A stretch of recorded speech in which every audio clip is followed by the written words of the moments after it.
नमस्कार दोस्तों, मैं राजकुमार मौर्य। इस वीडियो में बात करने जा रहे हैं इंडिया गठबंधन के 5 नेता जो मोदी को बार बार चुनाव हरा चुके हैं। एक बार नहीं, बार बार मात दे चुके हैं। फैक्ट के साथ, फिगर के साथ पूरी वीडियो में आप बने रहिए। पूरा वीडियो में मैं आपको एक एक नेता का नाम बता रहा हूं। चैनल पर पहली बार आए हैं तो चैनल को आप सब्सक्राइब जरूर कर लीजिए। जब से बीजेपी 3 राज्यों की सरकार बनाई है, मध्य प्रदेश में प्रचंड बहुमत के साथ, राजस्थान में, छत्तीसगढ़ में अच्छे खासे मार्जिन के साथ सरकार बनी हुई है बीजेपी की, तब से राजनीतिक गलियारों में खबर है कि मोदी को कोई चिंता नहीं है, शाह को कोई चिंता नहीं है। बीजेपी ऐसी पार्टी है जो 24 घंटे हफ्ते के 7 दिन राजनीति में चुनाव पर मंथन वहां जारी रहता है। अभी भी डर है कि भले 3 राज्यों में सरकार बन गई है, सरकार भले बन गई हो, लेकिन वोट ऑफ परसेंटेज बीजेपी के पक्ष में भी है, विपक्ष में भी है। कांग्रेस को कम वोट मिले हैं, केवल 5 राज्यों में 10 लाख ज़्यादा वोट मिले हैं। इसका मतलब अभी भी जो कांग्रेस का वोट है वो है ज़मीन पर, लेकिन वहाँ पर कांग्रेस ने अकेली चुनाव लड़ा। इंडिया गठबंधन के किसी भी साथी की कोई रैली नहीं हुई। यहाँ तक कि अखिलेश यादव को कमलनाथ ने बता दिया कौन अखिलेश यादव भी गर्म हो गए और अखिलेश यादव भी बगावती तेवर दिखा दिए। उत्तर प्रदेश में अखिलेश यादव 5 साल मुख्यमंत्री रहे हैं। अखिलेश यादव का 37% वोट मिला हुआ है अखिलेश यादव को 2022 के विधानसभा चुनाव में।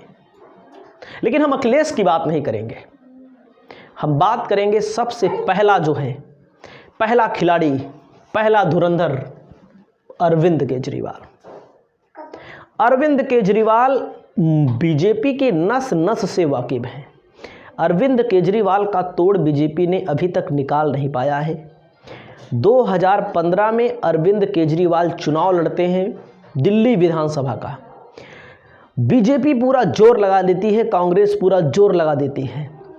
अरविंद केजरीवाल को 170 में से 67 सीट, परसेंटेज निकाल लीजिए, 70 में से 67 सीट पर अरविंद केजरीवाल को अच्छे खासे मार्जिन से सभी सीटें जीती इन्होंने।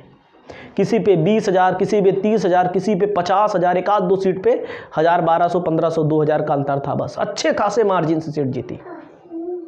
5 साल सरकार चलाई। 5 साल सरकार भी अच्छे से चली। समय समय पर अरविंद केजरीवाल को एलजी के माध्यम से, गवर्नर के माध्यम से तमाम तरीक़ों से परेशान भी किया गया। कई फाइलें रोक ली जाती थी, लेकिन अरविंद केजरीवाल डटे रहे। फिर 2020 में चुनाव होता है, एंटी इनकम्बेंसी होती है।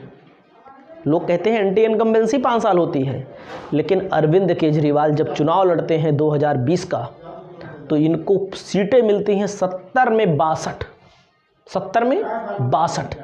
केवल 8 सीटें मिलती हैं बीजेपी को। कांग्रेस का खाता नहीं खुलता। उस समय हिंदुत्व का तड़का दिया गया। उस समय शाहीन बाग में आंदोलन चल रहा था सीएए खिलाफ। गोली मारो, देश के गद्दारों को गोली मारो, डैश करके गालियां दी गई।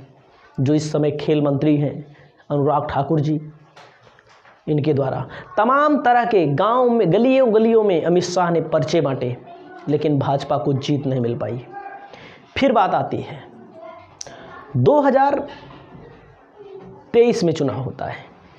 दिल्ली नगर निगम में 4 हिस्सों में बांटी थी दिल्ली नगर निगम। पश्चिम यूपी, पूर्व पश्चिमी दिल्ली, दक्षिणी, उत्तरी, सबको एक नगर निगम बनाया गया, एमसीडी, एक नगर निगम बनाया गया।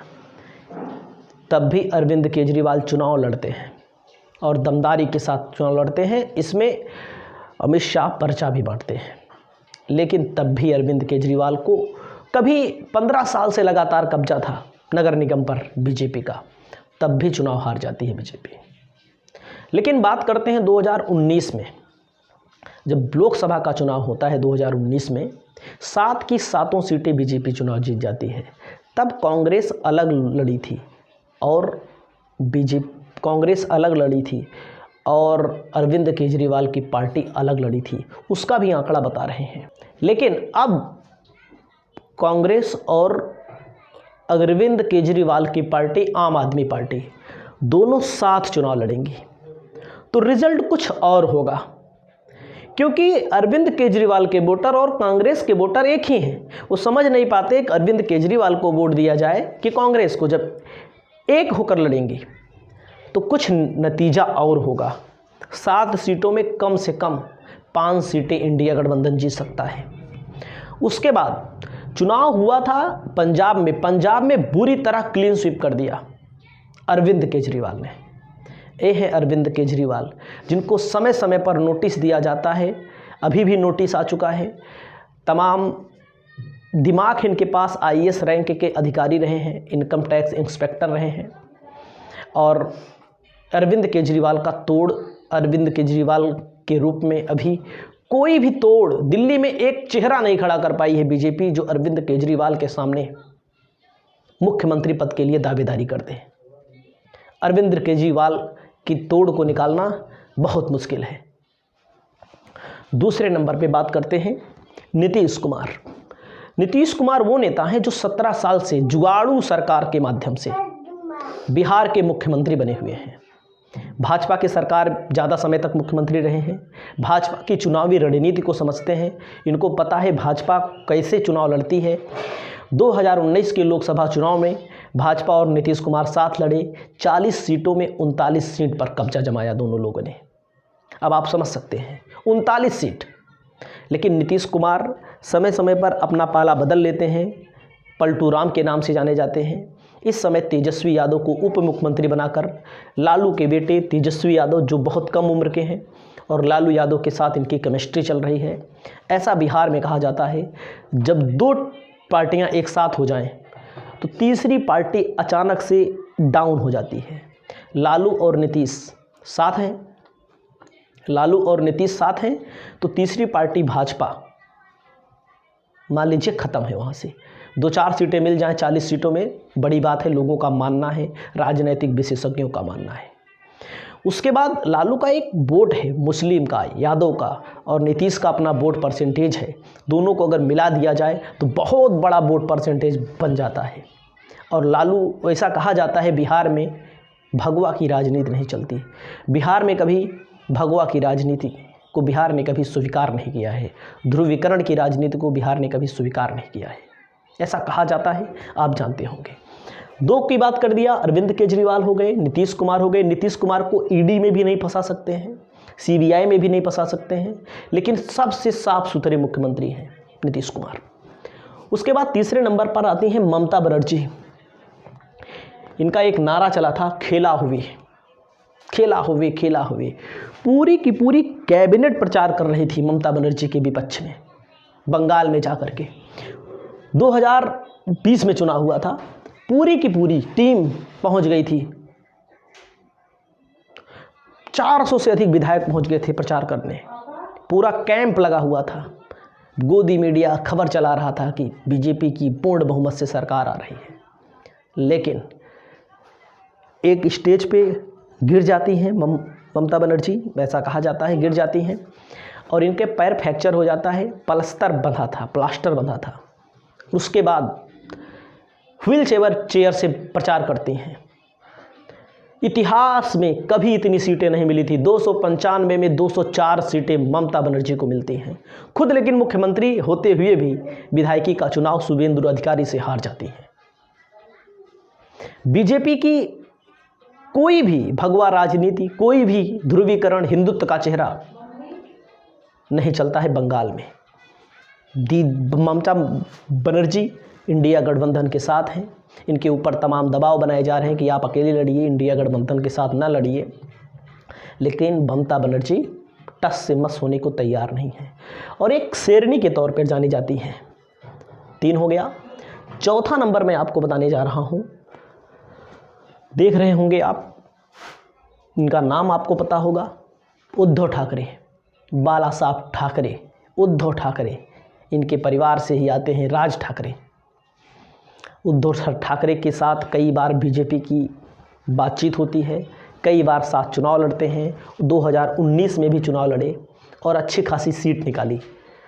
ऐसा कहा जाता है कि जब से उद्धव ठाकरे अलग हुए हैं, इनकी पार्टी तोड़ी गई है। जितने भी उपचुनाव हुए, जितने भी छोटे बड़े चुनाव हुए, सभी चुनाव पर उद्धव ठाकरे के प्रति सिंपैथी है लोगों के मन में सिंपैथी है, सिंपैथी वोट है। उसी के साथ शरद पवार की पार्टी तोड़ी जाती है। शरद पवार इसमें दिख रहे हैं, इनकी पार्टी तोड़ी जाती है, इनकी पार्टी भी तोड़ी जाती है। सिंपैथी वोट इन लोगों को मिलने वाला है और बहुत बड़ा जनाधार बढ़ चुका है।